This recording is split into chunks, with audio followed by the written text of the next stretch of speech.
Well, it's Halloween time here in McCook again, and I've told stories about every Halloween of things I've heard, seen as an observer in McCook and in southwest Nebraska. This story I tell, and it's probably the most shocking story I was ever told, by a woman. The woman was a newcomer to McCook, had no friends, as many that have no friends will drift around and they're spooky of everybody. But she came by the candy truck one day, and I offered her a free snow cone and talked to her a little bit, and she got comfortable enough with me over the next few weeks that she spilled the beans and told her story. She had lived in Chicago, born and raised there, and she said that at 33 years old, she had given up any hope of ever finding a man. She had never been married.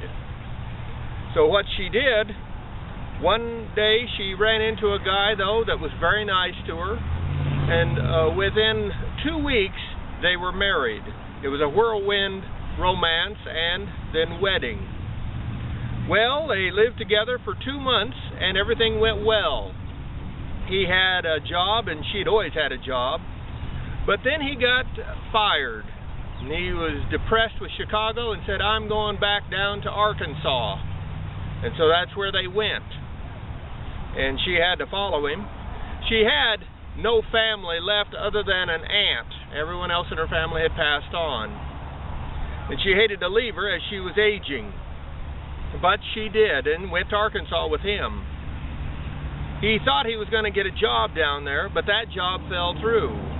So to support them, as they were going through her money quite quickly, what little savings she had, and so she started working at a diner in this small town. Well, within a couple more weeks after that, his brother and his father showed up at their place.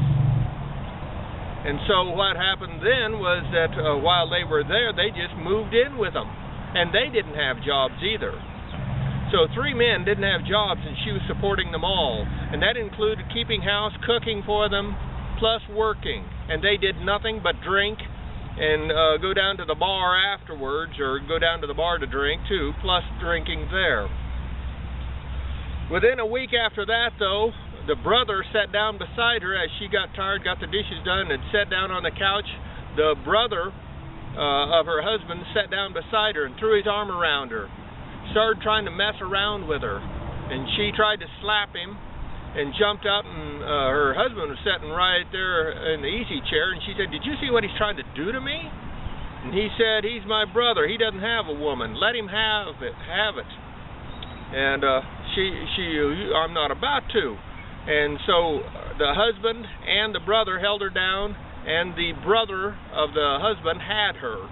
And as he was having her, the father walked in. She said, "Thank God this is over, because he'll stop this madness." But he said, "Me next. Me next." Well, they all three had her that night. And when it was over, she went in and started packing her bags. And they came in and made it real clear they'd kill her if she tried to leave. And they took all her money, credit cards, anything she had of value, so she had nothing and no way to escape. They took her to and from work, and so she couldn't escape there either. But so for the next 3 days, she had to put up with them using her, all 3 of them. But the 3rd day, though, they forgot that she was going to be getting some tips, and she had a little bit of money saved up, but a priest happened to walk into the restaurant that day. Well, she broke down and told the priest what was going on, and the priest took her over to the bus stop and gave her enough money to head her this direction. And he said, "Don't go back to Chicago, they'll hunt you there." And so she came west, and she ran out of money in McCook, right here. And a couple of local churches helped her to get established here and get her a job. And so she had a part-time job that was working into a full-time job. But she said, "I won't stay here over 90 days. Because she said, "I'm afraid they'll find me." And she says, I will move every 90 days for the rest of my life, or at least for many years to come, because she was so afraid they'd catch her. But you talk about a Halloween story There are few out there in the make-believe world that can equal the true treachery and the true evilness that mankind has within his heart. It's McCook's Mr. Bill. Rate this film.